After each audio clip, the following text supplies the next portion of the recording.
Jæja, góðan daginn. Velkomin á fundinn. Þetta er að koma. Þetta er fundur nr. 2 í fundarróðu okkar PISA 2009 og við erum að taka upp fyrir það sem þurfa að fara langt að til að komast. Var ekki við í upphafi og við ætlum að fjalla þrennt í dag eins og tími gefst. Við bjóðum að grípa fram í ef ykkur dettur eitthvað sniðugt í hug til að snýst að ræða málin og að lengur að túta að ræða þá. En við ætlum að fjalla skýrslu OECD fyrsta lagi og við erum að halda áfram með bindi 2 vonast þess að komast klára það sem fjallar bakgrunn nemenda og árangur. Og tengt því þá er ég búinn að skoða íslensku gögnin varðandi hvað starfsheiti efnahag menntun. Ekki eins og ég hefði viljað, en svona aðeins viðbót við það sem er í skýrslunni íslensku skóla. Áfram með þann punkt. Og svo er það í þriðja lagi þegar ég halda áfram með hvers konar lesskilningsverkefni íslenski nemendur eiga erfitt með að lesa. Þeir eru rauninni frekar auðvelt með að lesa. Það er fókusinn í þeim hluta. Og svo eru litlar veitingar fyrir þetta sem við svo koma langt að til að hafa ykkur. Ég ætla að byrja á fyrsta punktinum, halda áfram með OECD-skýrsluna og það sem að þar stendur niðurstöðu.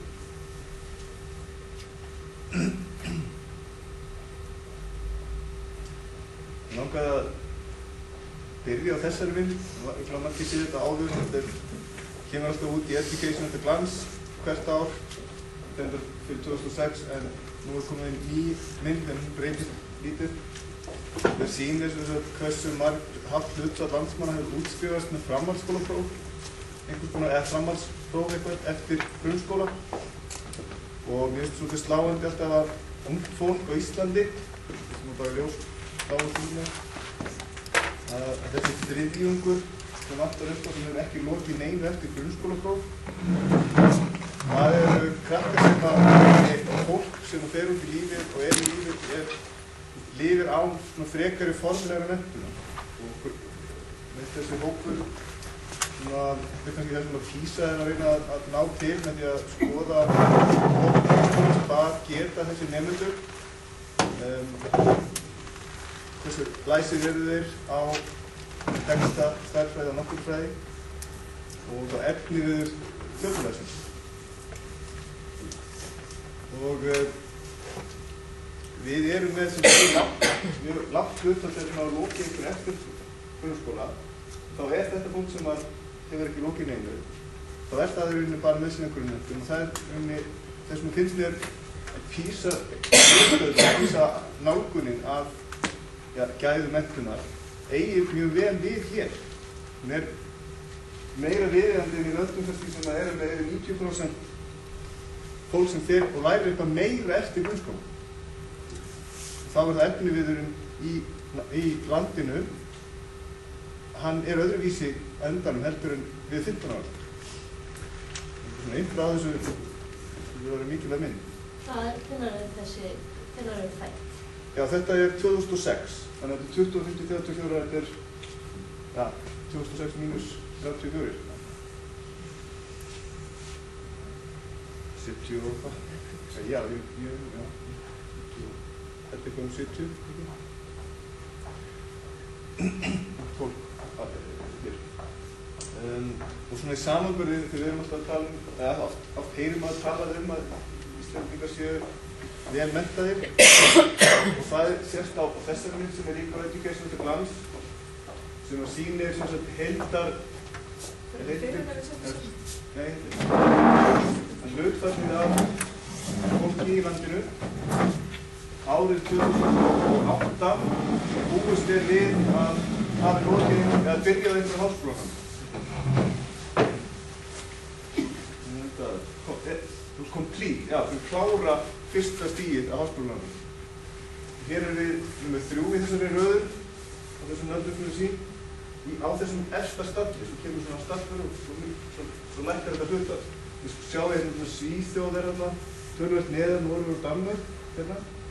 Og svo sjá Bretland og Bandaríkin hérna og Kanada vissi mér. Þannig að lönd sem eru með kannski háar súlur hér, endilega með háar súlur á einhverju háskólanum, en það höfum við. Þannig að hátt hlutfall af þeim sem fara í eitthvað meira nám, heldur grunnskóla, þeir fara áfram í einhverja sérhæfingu á háskólanum. Og hérna erum við að sjá það sem við heyrum þá í samfélaginu.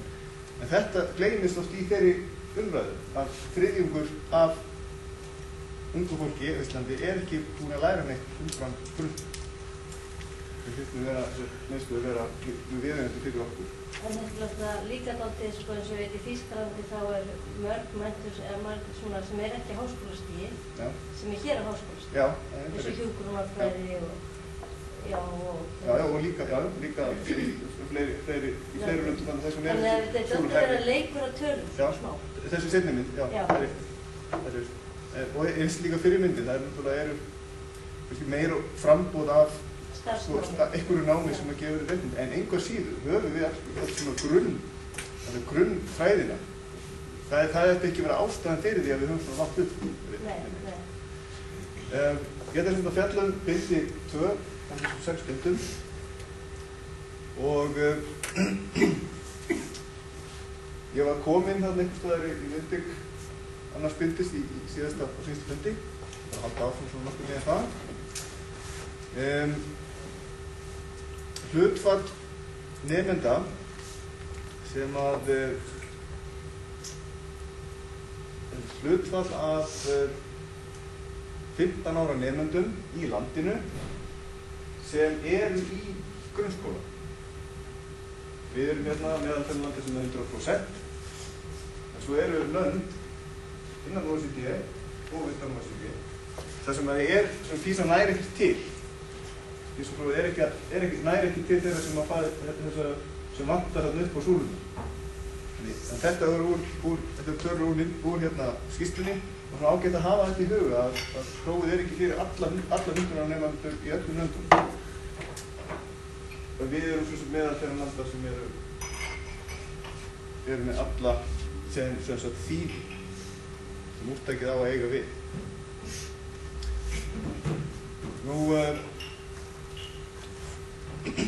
Hér er mynd sem er titluð Reading Performance Difference Between Students from Single-Parent Families and Those from Other Types of Families.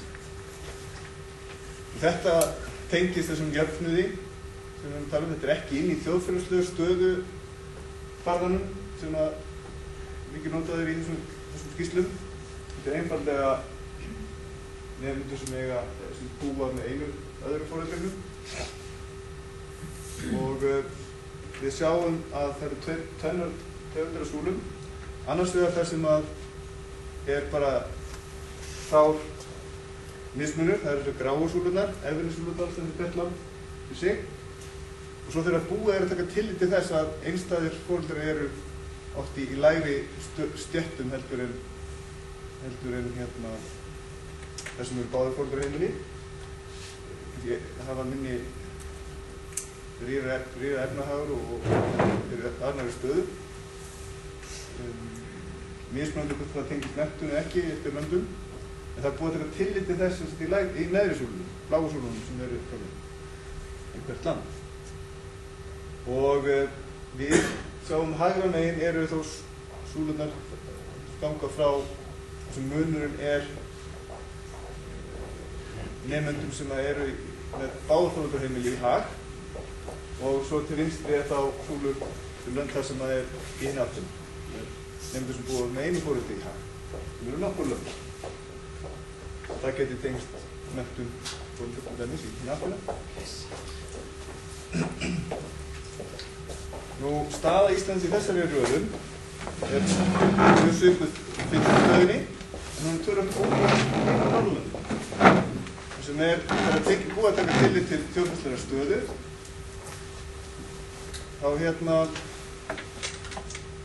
þá þessi munur meiri hér heldur en Svíþjóð, Danmörku og Noregi.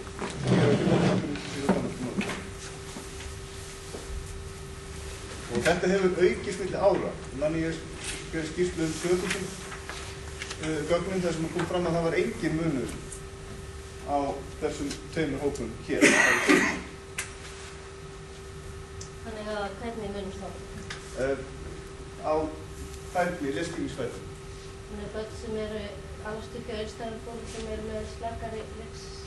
Já. Og það er aðeins hærra en OECD meðaltalið fyrir, eða meðallandið, skulum við segja.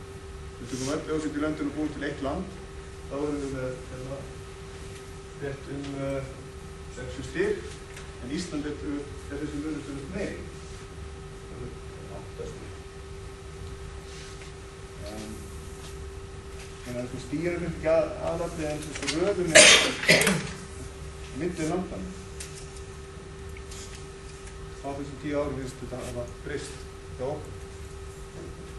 Og ef við skoðum bara Noreg til dæmis, það sem engin mun á þegar búið að taka tillit til þess að þeir tillit til þjóðfélagslegri stöðu.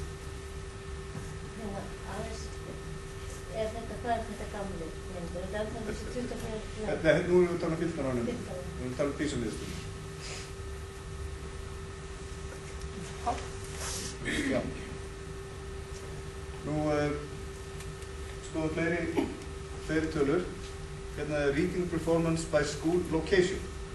Þið getur sjá það næst. Það er talað um stóra borg með yfir 1 milljón íbúa. Stóra borg. Þorp, kaupstaður kannski, svo þorp og svo minna þorp. Sjáum við að segja hvað við er við. Og þarna er bara meðal lesskilningur nemenda flokkaður eftir í hvernig bæ þeir búa. Og sum lönd eru með dreifbýli sem virðist bara vera annað land. Á þessum, til dæmis Ungverjaland sem er hérna stíður ofan Íslandi þessi raðar sem þessi sem eru á meðaltalinu og hér sem eru ungversk þorp á allt öðrum stað 420 stig heldur en ungversk þéttbýli. En Ísland og eins og á hinum Norðurlöndunum þetta sáralítill númer, eða eitthvað númer. Þetta er svona innlegg inn í þessa dreifbýlis-þéttbýlis skiptingu sem það er nú oft í umræðinni hérna fámennu sveitarskólana, sjávarþorpinu á úti bændasamfélaginu, það hefur verið skrifað töluvert það og svo þá Reykjavík og nágrenni miðað við dreifbýlari staði. En ef maður skoðar þetta bara í alþjóðlegu samhengi, þetta er flott að vera á sama hátt, og sjáum við hvað Norðurlöndin, þannig Ísland, eru í mikilli sérstöðu. Og í rauninni snýst þetta, ef maður rýna í þetta, það eru á Íslandi fámennari sveitarskólarnir, dreifbýlari svæði, aðeins hærri heldur en þéttbýlari svæði. Maður getur rætt til það niður, maður getur séð dæmi hérna Bretland. Þetta gerist í nokkrum öðrum löndum en við erum ein af undantekningunum í þessari röð. Þannig alltaf mjög jákvætt. Almar, er þetta nýtt? Er þetta fyrst að birtast svona núna eða er þetta eins og í fyrri PISA-könnunum? Ég man ekki hvort þetta var gert í fyrri PISA-skýrslum. Ég held að þetta séu nýjar upplýsingar sem eru að splæsa við. Og það er mjög áberandi í þessum nýju skýrslum núna að það er verið að nýta þennan kjarna innan OECD sem er að gefa út þetta sem glans allar þessar skýrslur Teachers Matter og KINSI-skýrslurnar og allir þessi þétti hópur sem að svona láta sig varða menntamál í OECD-löndunum. Þeir eru fannig að tala mikið saman og það bera alveg keimur því, þetta allt annað heldur en 2003 eða 2006. Það verður þarft að hafa svona myndir og geta sagt til það þegar þessi umræði kemur upp hvernig staðan í raun og veru í lesskilningu. Nú, hér aðeins góðfræðinni. Því á svona ásinn höfum við meðaltal í lesskilningi sem svona hefðin allir skýrslum. Við sjáum hérna frá 300 til 600 stig meðaltal landstæðan og á þennan veginn höfum við þar sem þeir kalla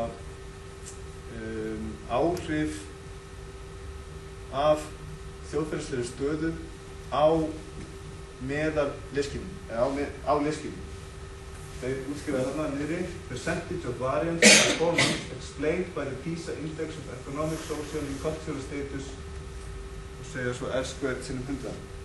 Þetta svo hversu mikið breytileikanum í lesskilningi af nemendum 15 ára hægt að skýra með því hver þjóðfélagsleg staða þeirra foreldra og þetta öfugt því lægri sem þessi tala því meiri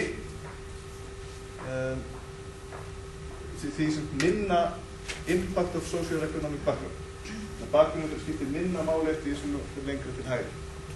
Þá náttúrulega best að vera í OECD meðaltalinu og með minni áhrif af bakgrunn. Þessi klassísku yfirlitskvarðar sem OECD notar, þessum tvær vítir sem þeir leggja mestar áherslu á. Og við erum inn í þessum kassa sem að þeir eru almennt viðurkennt að séu gott að vera. Og í kringum okkur þarna nokkrum lönd sem eru á svona sama ringi hérna. En árið 2006 sem var náttúrufræði, annað fag, læsi náttúrufræði, ekki lesskilningur, það leit svona. Alveg saman mynd. Þar erum við aftur hérna, mjög lág áhrif, lítil áhrif á félagslegri stöðu, en náttúrufræðin fyrir neðan lífum. Þannig að við fyrtum ekki inn í þetta box fyrir læsi á náttúrufræði. Og af því að við erum fyrir ofan meðaltalið í OECD, þá eru við nefnd, Ísland nefnd, meðal þeirra landa sem að þessu setning á við. These school systems can be considered worthwhile cases for analysis in as much as they succeed in having both high levels of equity and high levels of performance. Þessir eru öðrum til eftirbreytni, þessi menntakerfi.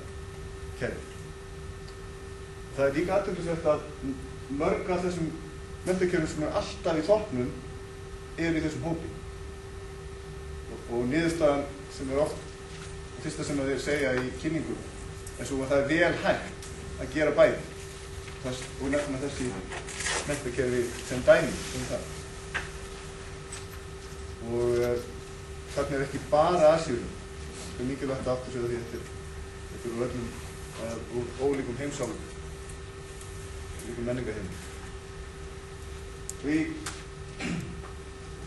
í bindi 4 þá fara það aðeins ofan í saumana á því hvaða er við þessa skóla í þessum menntakerfum sem er svona sem gera það verkum að við náum þessum árum að vera í þessum kassa.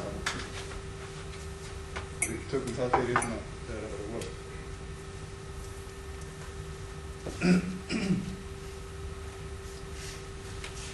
Nú, hér eru þeir að leika sér með tölfræði aðeins og hér gera þeir svipað og vorum að sjá fyrir einstæðu foreldrarna sem tóku tillit til áhrifana af því að þjóðfélagslegri stöðu og nú taka þeir allt landið í heild sinni. Segja hvað ef það hefðu allir sömu réttindi og sömu dreifingu á þjóðfélagslegri stöðu eins og í meðal OECD-ríki. Það væri bara eitt land og það væri ekki mismunur á stöðunni milli landa. Og þá svarta línan raunveruleg meðaltal landsins og svo bláa línan eftir að búið að taka tillit til þjóðfélagslegrar stöðu. Og þeir segja the difference between the observed performance and the adjusted performance reflects the extent to which performance differences are driven by the average socioeconomic background of the student population. Það að við höfum það svona gott, ríkt menntakerfi og kerfi almennt, staða íslenskra nemenda er mjög há, þá breytist staðan okkar niður og gerir það í fleiri löndum. Ég svona punktaði þau niður svona þessi helstu. Það er það, Finnland, Kanada, Ástralía, Noregur, Danmörk, Svíþjóð og Dubai. Þetta er svona land sem eru með svona, ná hærra meðaltal í lesskilningi að hluta til vegna þess að landið býður upp á hærri þjóðfélagslega stöðu heldur en svo er það hinn aftur mörgum fátækralöndum. Og við værum svo sem með 483 stig ef það væri ekki fyrir hversu rík við erum og það var gott. Hér hafa svona samantekt þetta. Spán og Ítalía, Tyrkland, Portugal og Macau færast upp. Þarna nefnt Ísland. The adjustment also improves scores for Mexico by 30 points and reduces Iceland's mean performance from 500 to 483 score points. Nefnt dæmi. Og svo eru hérna fullt af löndum sem eru með allt upp í 50 stig. Þetta er fátækting landið sem við erum að gera. Þetta er ágætis svona mælikvarði það sem maður er að velta þessu fyrir sér. Við erum með svo gott, við höfum það gott, krakkarnir okkar. Við erum að val ólíka hluti í menningunum, það eru margir mælikvarðar og verða eins og gott við hafa það. Og þá BSC-rannsóknin sýnir líka gott við hafa í skólanum. Og spurningin hvað skiptir það máli fyrir lesskilning, fyrir svona almenna færni? Og þetta segir svolítið vel hvað við lækkum en mörg önnur lönd þau rjúka upp. Þannig að það verið að glíma við allt önnur vandamál í öðrum löndum heldur en okkur. Og ágætt að sjá sig í þessu spegli. Og svona tengt þessu þá skoðað 15% af öllum OECD nemendunum sem eru ekki lægsta þjóðfélagsstiganum. 15% af þessum socioeconomic index. Og í sumum löndum eru yfir 50% af þeirra nemendum inn í þessu bóksi. 50% af þeirra nemendum inn í þessu bóksi. En hjá okkur, Noregi, Ástralíu, Kanada, Finnlandi, það er færri en 5% af okkar nemendum inn í þessu. Það sýnir líka svolítið hvað staðan er góð. Þessum þjóðfélagslega. Yfir í innflytjendur. Nú komast við meira efni, en þetta er samt mikilvægt. Hér sjáum við bara hlutfallið af þáttökendum í PISA sem og þá riktað yfir á þýðir í landinu. Hversu hátt hlutfall eru fyrstu kynslóðar og annarra kynslóðar innflytjendur. Dubai og Macau, Qatar, Luxembourg, Hong Kong, mikið innflytjendum sem ýmist tala tungumálið á staðnum eða ekki. Svo komum við hérna Nýja-Sjáland, Kanada, Sviss, Noreg. Svo alveg niður til Finnlands, Íslands, Tékklands og Ungverjalands. Við höfum lítið af innflytjendum þar á aldri. Sjáum við hvernig Norðurlöndin dreifur. Hvernig mikill munur á þessum pakka inn í menntakerfinu. Umfangi innflytjenda í menntakerfinu. Kannski þessa mynd úr skýrslunni okkar, sem í rauninni einn hópur, nemandi og foreldri fæddust í öðru landi, sem sker sig áberandi frá öllum hinum hópum. Hvort sem það eru foreldrar sem fæddust í öðru landi, það er annarri kynslóðar, eða hvort það er annað foreldri sem fæddust í öðru landi, eða hvort það er nemandi fæddust bara í öðru landi eftir foreldrarnir og svo er báðir fæddust á Íslandi. Þetta er svona næsta ábyrgð. Þetta eru 63 af 3000 nemendum og við fáum hóp. En þessi hópur var margtækur munur á milli. Já, við sjáum línuna hana. Þetta er mæli við það. Margtækur munur er alla hína. En ekki á milli neins af hínum hópum. Næstu. Og það hefur sínar skýringar kannski, sjáum það eftir. En geymum skýringarnar, skoðum aðeins þessa mynd sem er skýrslunni. Performance difference between students with and without an immigrant background by percentage of students with an immigrant background. Hér sem sagt á þessum ás er hversu hátt hlutfall, myndir sem við vorum að sjá á þann, hversu hátt hlutfall í menntakerfinu eru innflytjendur. Og löndin eru flokkuð í svona 5 hópa eftir því. Ísland er hérna í neðsta hópnum og við sjáum að miðað við þann hóp, þetta er svona engin munur. Hér eru löndin þar sem er þá betri árangur og nemendum sem eru ekki innflytjendur. Hér eru það 2% og hér eru þá þeir sem eru innflytjendur. Mínustallan þýðir að innflytjendur standa sig betur, plustallan þýðir að þeir standa sig vel. Og Ísland er hérna alveg upp 80 stig. Þessi myndir sem ég sýndi ykkur áðan, hún er ekkert normið fyrir hin löndi. Við erum með mjög mikinn mun á milli okkar innflytjenda, þessu er 63 og hinna. Finnland kemur þetta mjög nálægt. Þeir eru oft á mörgum þessum mælingum í þessum öðrum kafla er Ísland mjög nálægt Finnlandi. Það er gaman að það er í hinsegin. En hér hafa við lönd sem eru fleiri innflytjendur, hlutfallslega, það er ekki eins mikill munur það. Mörg þessu lönd hérna. Og við erum að tala Bandaríkin, Nýja-Sjáland, við vitum að það eru öðruvísi innflytjendur þar. Þetta er hjól. En bara magnið af löndunum, saman, þú getur tekið 1, 2, 3 lönd þar sem útskýrir þetta, en svo þau komum öll löndið þarna með minni mun, og fer maður alltaf fyrir sig, þessi fámenni hópur. Við höfum kannski, það er einmitt allt því að hann kannski er fámennur, að hann fær ekki almennilega sömu þjónustu og ekki innflytjendur sem eru annar staðar. Þetta er meiri partur af menntakerfinu. Svo er það nánar. Það er reynt að skoða og hver vel tekst menntakerfum að veita aðfluttum börnum þá þjónustu sem þau þurfa til að eiga tækifæri til grunnmenntunar á við innfædda í því landi sem þau búa. Og það er einmitt vegna þess að mikill munur er á leyskilningi aðfluttum innfæddar en hér á landi sem að ég held að við þurfum að leggja áherslu á að hlúa sérstaklega að þessu. Og þetta er líka fámennur hópur sem við ættum alveg að geta hjálpað með. Og við veitum ekki alveg hvernig kemur hérna ekki.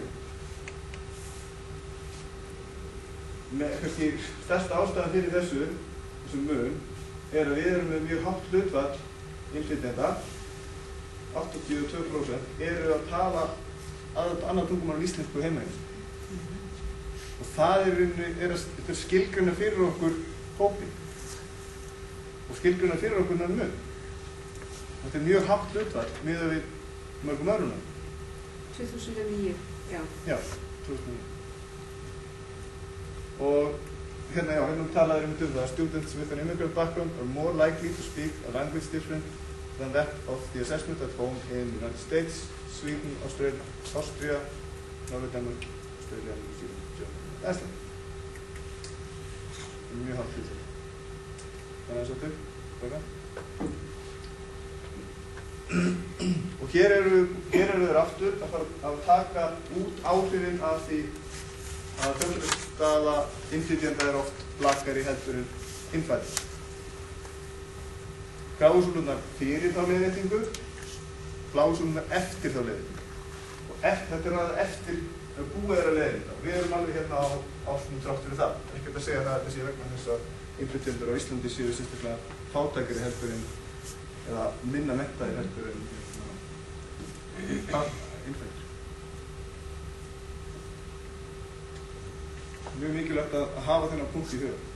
Það er ekki hægt að segja það.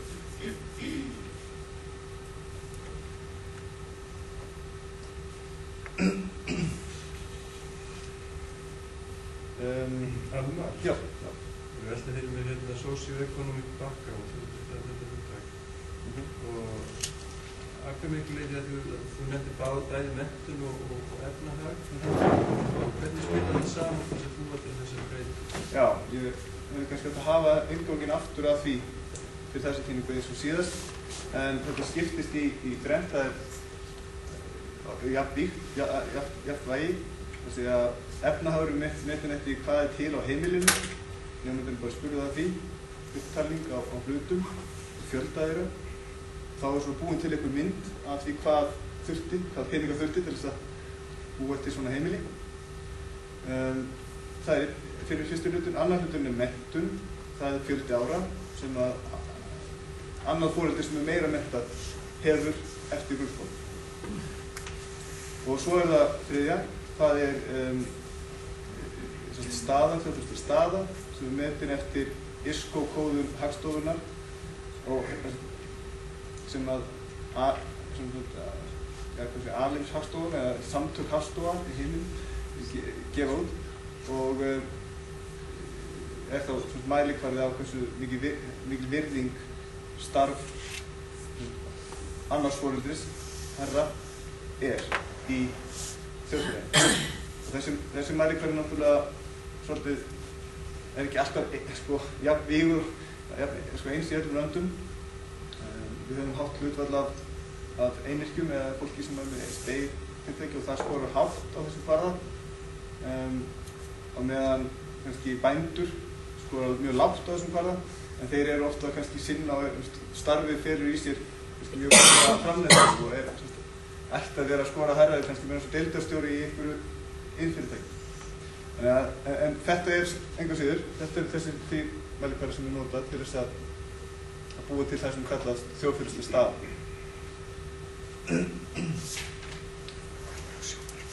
Aftur í innflytjendunum, hér eru allir skólarnir sem tóku þátt í PISA í Íslandi. 71 þeirra var engin innflytjendur sem tók þátt af þessum 117 skólum. Í 46 skólum var einn eða fleiri. Við sjáum að það eru 5 skólar sem eru 25% þátttakenda eru innflytjendur eða fleiri. Og svo næst komum við bara í hvað 17%. Þannig fyrir utan þessar 5 skóla er mjög lágt hlutfall þáttakenda innflytjendur. Þannig að helmingur er engin innflytjendur. Þannig að það má alveg segja að þessi pakki sem við erum að tala um, hvernig getum við tekið á þessum mun, sem virðist vera mikill að þessum samhengi, þá er það fáir skólar sem eru með upptökusvæði sem þyrftu að einbeita sig meira að þessu málum. Þið vitið hvaða skólar þetta eru? Já, við vitum það og það var eitthvað sameiginlegt þessi skóla sem hafa mjög marg hlutfall. Þetta er 2 nemendur í 2, 4, 9, 16, 15, 6. Það eru hérna efstu. Mjög fáir nemendur í þetta var innan við 10 nemendur í þessu. Þú kemur stórskóli hér og svo stórskóli líkir í þessu. Þannig að það eru 2 stórir hérna, eða svona 2 bekkja og svo næst er hérna eftir hér. Þetta er alveg lítið skóla. Báðið það saman sem sagt þar sem mikið innflytjendum, að lesskilningurinn sé skólum almennt sé lægri hann það. Einn innflytjandi. Man geti ímyndað sér að það sem bara einn innflytjandi, það auðveldara með aðlagast og það svona meiri hvati til að læra tungumálið heldur það sem svona margir. Flott greining, ég ekki búin að velta þessu fyrir sig. Það einmitt að skoða flokka skólan eftir fjölda innflytjenda í bekknum og sjá hvort það munur. Því maður hefur heyrt til dæmis í Breiðholti að séu sumir stigagangarnir sem bara til í pólska og síðan bara pólska áfram til í skólanum og nefndunum læra ekki mikið íslensku.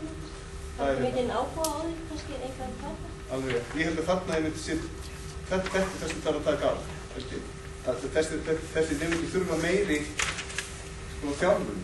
Það einhver andra nálgun að þessum nefndum sem heldur við erum að nálgast aðra nefndur. Þetta það sem bara einn nefnd, Já. Áfyrsta nefnd. En megnið af þessum málaflokki bara í fáum skólum. Þessum þessi myndir og fáum mennum skólum.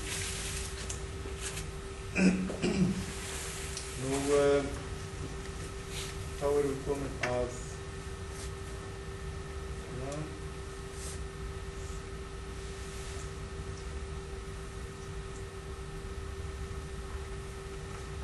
þetta mjög góður punktur.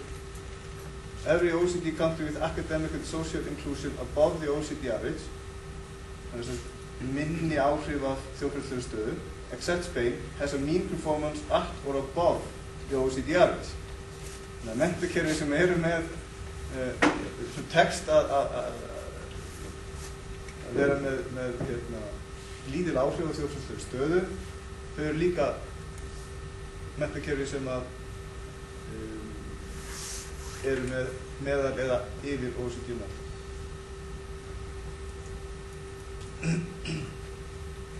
Nú veitum við að fara að taka kaffi til smástund, til 3 mínútur. En mér langaði að sýna ykkur þessa myndir, ég sýndi þær undir síðast, mér finnst þau rosalega skemmtilegar. Range of student socio-economic backgrounds. Þú alveg að vera búin með þetta socio-economic. Þetta eru nemendurnir. Allir nemendurnir, við tökum burtu þá sem eru neðstir í þjóðfélagsstöðunni og efstir. Miðju 50% í landinu. Þeir eru búa á heimilum sem eru núllið á mælikvarðanum og þessi er meðaltalið fyrir alla. Það er enginn í því ofan það. Allir í miðjunni. Við sjáum að við teygjum okkur líka lengst af öllum löndum. Þannig að þjóðfélagsleg staða nemendana, jafnvel að þú bara taka miðjuna. Þá efri hlutin af miðjunni, það er hærra, þessi stað er hærri heldur en í öllum þínum löndum. Þetta er sem einhver hina sem er uppáhalds. Það er búið að taka meðaltali fyrir skóla. Hér getur þetta verið alltaf mjög breytileg. Ef skólarnir að fylgja svolítið þjóðfélagslegri stöðu í nemendunum. Ég bara velta fyrir mér hvað það sem dregur upp, er það þá bara efnahagur eða Það er góð spurning. Það er önnur spurning sem má bæta við að aðgreina svolítið þessa þætti sem eru á bakvið hvað er það nákvæmlega sem við gefur okkur hér og greina þetta niður í þetta gera það ekki í skýrslunni. Þetta er eitthvað sem ég hefði mikið áhuga að gera fyrir öllandi. Sjá hvernig þetta kemur út. Hvað það er sem við erum að meira kannski félagsfræðileg hugsun heldur en kennslufræði menntunarleg. En sérstaklega er hann fyrir kaffi.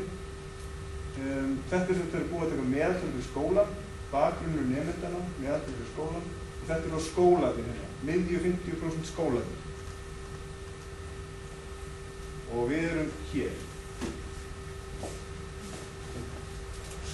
Skólarnir okkar í þeim eru nemendur, er þjóðfélagsleg staða nemendana, langt yfir því sem gerist. Við erum að tala hérna Katar, Dubai, Kanada, Noreg, en það er búið að þjappa meira. Þetta er ekki allir nemendurnir, þetta er með allir skólanum og þetta sýnir bara hversu rosalega góða stöðu, þjóðfélagslega stöðu okkar nemendur hafa. En nú ætlum við að taka 10 mínútna kaffi.